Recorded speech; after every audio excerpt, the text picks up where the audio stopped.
Oke, jadi begini, bahasa roh ya. Bahasa roh itu saya yakin tidak sama loh. Makanya kemarin saya, karena dengan pendeta Gilbert Lumuendong ya, kami di Amerika sama-sama dan dalam penjelasan beliau juga saya suka. Mirip-mirip kayak penjelasan saya ya, bahwa apa namanya, aneh kalau satu gereja kok bahasa roh sama semua. Pendeta Gilbert ini perlu dicurigai nih. Sudah sama semua lah itu. Pendetanya bahasanya begitu, singernya begitu, WL-nya begitu, jemaat juga begitu. Sudahlah, ini kurang belajar menurut saya. Bahasa roh itu pasti ada. Dan itu suka-suka Tuhan, pemberian Tuhan. Tapi Tuhan beri juga harus ya, kita back to the Bible. Tujuannya apa gitu loh. Kalau kita bertolak dari hari Pentakosta ya. Pentakosta ketika Roh Kudus dicurahkan dan terjadi yang namanya glossolalia. Itu orang berbahasa lidah. Dan bahasanya tuh ada belasan, saudara. 16 atau 17 bahasa. Ya, di Kisah pasal 2 ayat 1 sampai ayat 13. Ada bahasa Kapadokia, Pontus, Pertia, Elam, ya, Mesir, Arab, Italia. Ada banyak di situ. Jadi bahasanya banyak. Karena kenapa? Orang yang datang pun dari berbagai negara. Waktu itu di Yerusalem. Di Pentakosta hari lahir gereja itu. Maka di situ Tuhan kasih bahasa yang beda-beda sehingga orang-orang itu melihat mujizat itu, bahwa Tuhan pernah mengacaukan bahasa di Babel, dan sekarang Allah berbicara melalui rasul-rasul yang dipenuhi roh, yang adalah orang-orang Galilea, tapi mereka berbahasa lain. Oke? Mereka berbahasa lain, dan itu hanya contoh, itu hanya mewakili bahasa-bahasa yang ada di dunia. Nah, adakah peristiwa bahasa roh itu mirip seperti yang di hari Pentakosta? Ada orang yang memaksakan memakai Kisah pasal 2 ayat 1 sampai 13 sebagai dasar, tapi justru tidak cocok gitu loh. Karena Kisah para Rasul itu bahasa rohnya beda-beda dan dimengerti. Sedangkan ada gereja tertentu, hamba Tuhan tertentu, yang menurut saya tidak memberi diri belajar dari orang lain. Sehingga terlalu terpaku di situ, akhirnya ya begitu-begitu saja pandangannya. Berbenturan dengan dia pakai kisah nih. Saudara ingat ya, dia pakai Kisah Rasul pasal 2 ayat 1 sampai 13. Tapi yang dia praktikkan tuh tidak cocok. Kenapa? Di kisah punya tuh beda semua. Yang di gerejanya dia sama semua. Yang di Kisah para Rasul tuh beda sekaligus semua, sekaligus orang mengerti. Dia punya sudah sama semua lagi, orang bingung lagi. Nah, ini bagaimana? Bagaimana coba saudara? Coba tolong fair, itu sederhana yang saya sampaikan. Lalu memang ada satu jenis bahasa roh yang memang tidak dimengerti. Nah, ini yang terjadi di gereja Korintus. Catat ini ya penjelasan saya. Ada jenis bahasa roh yang tidak dimengerti, dan untuk yang tidak dimengerti ini ada aturannya. Ya. Aturannya apa? Yaitu bahwa harus satu demi satu dan harus ada yang menafsirkan. Kalau tidak begitu, jangan coba-coba dilakukan di dalam pertemuan ibadah. Mari kita belajar. Ya, kenapa saya baru pulang sudah ada pertanyaan seperti ini ya, saudara? Tidak kasihan saya sekarang. Tapi saudara, kita akan menjawab. Haleluya. Nah, memang bahwa ketidakdewasaan dari gereja tertentu sehingga membingungkan orang. Nah, orang kan rindu mau bergereja, aduh musiknya bagus gitu loh, puji-pujiannya enak, saya mau datang gitu. Pas mau datang, ya ampun, satu gereja ada bersuara yang aneh yang dia juga bingung. Apakah ini gereja Kolombia gitu loh. Dia lihat-lihat, ini tetangga saya orang Sahabu, kok ada juga anak dari Batuna. Kenapa kok? Ya dong, saudara ngerti maksud saya ya.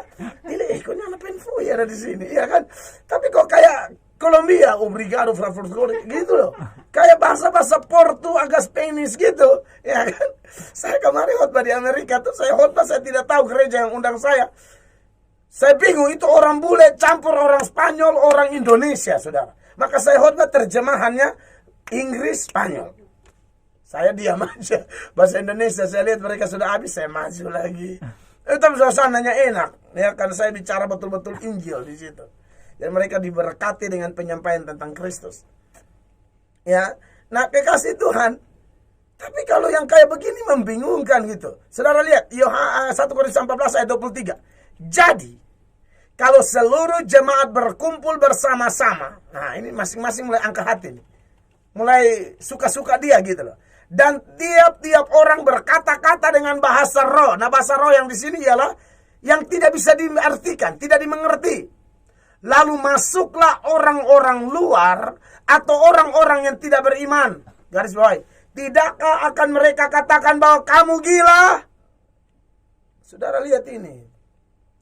Kita mau bertobat, mau menyembah Tuhan. Ini kenapa jadi bahasa Venezuela semua? Jadi orang bingung gitu. Ingat, saya punya teman, saya sudah bilang, dia orang Alor. Dia khotbah di Sabu, dia tidak tahu bahasa Sabu. Pendengarnya tidak tahu bahasa Indonesia. Nah ini mau pakai bahasa apa coba? Pendengarnya ada orang Sabu tertentu, tidak tahu bahasa Indonesia. Nah yang pergi ini tidak tahu bahasa Sabu. Dia hanya tahu bahasa Indonesia dan bahasa Alor.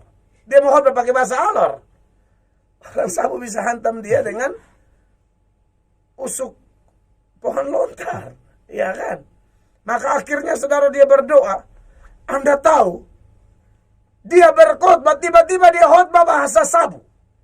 Nah, ini cocok dengan hari Pentakosta. Cocok begini, kalau ada contoh begini lebih enak. Dan itu memang mujizat, saudara-saudara. Jadi, oke lah kalau Anda punya bahasa roh tapi diuji ya. Jangan sampai bahasa roh tiru meniru. Bahasa roh ikut rame, ndak boleh. Bahasa roh itu murni dari Allah. Ndak boleh ditiru-tiru ya. Lalu, kalau memang ada pun, andai kata Anda dapat bahasa roh yang tidak dimengerti. Memang itu punya kegunaan supaya membangun diri. Tapi kalau tidak dimengerti ya kamu pakai sendiri diam-diam sambil berharap, berdoa minta ada yang bisa menafsirkan. Ya, Kisah 14 ayat 27.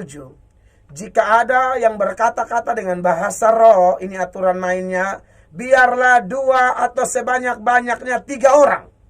Tidak, kalau jemaat 1000 orang pun paling banyak 3 orang. Jangan 130 orang bikin begitu, bingung kita. Seorang demi seorang, satu-satu. Ya, satu dulu, baru satu. Satu masih basah, satu tutup mulutnya. Kau tunggu dulu. Ini ayat bilang satu demi satu. Seorang demi seorang. Dan harus ada seorang lain untuk menafsirkannya. Ayat 28. Jika tidak ada orang yang dapat menafsirkannya, hendaklah apa? Mereka berdiam diri dalam pertemuan jemaat. Garis bawah, berdiam diri. Tak usah kasih bunyi-bunyian yang membingungkan. Dan hanya boleh berkata-kata kepada siapa? Dirinya sendiri dan kepada Allah. Jadi volumenya kau atur sendirilah. Jangan semua tenang kau bunyi-bunyi sendiri. Itu mengganggu orang di kiri kananmu yang dia ini antara mau datang saja dipaksa oleh istrinya. Lalu dia sudah lihat yang begitu, dia bilang, Mama, Bapak tobat. Hah? Bapak telah tobat dari hidup yang lama? Tidak. Bapak tobat pergi ke gereja Mama. Karena itu om yang di samping tuh bunyi-bunyi sendiri. Apa itu? Nah, makanya di gereja saya bilang, kalau Anda yang tolonglah. Anda mungkin senang mengaminkan sesuatu dan kadang-kadang tidak pas gitu loh. Ya, kaget orang di samping. Untuk dihargai saya, kalau dia tapak kau di telinga di situ. Bayangkan kalau itu nonton sepak bola, kau udah dipukul itu. Ini karena khotbah aja mereka jaga saya, gitu loh ya. Jadi pergilah ke gereja, tapi diatur lah gitu loh, menghasilkan apa? Damai sejahtera.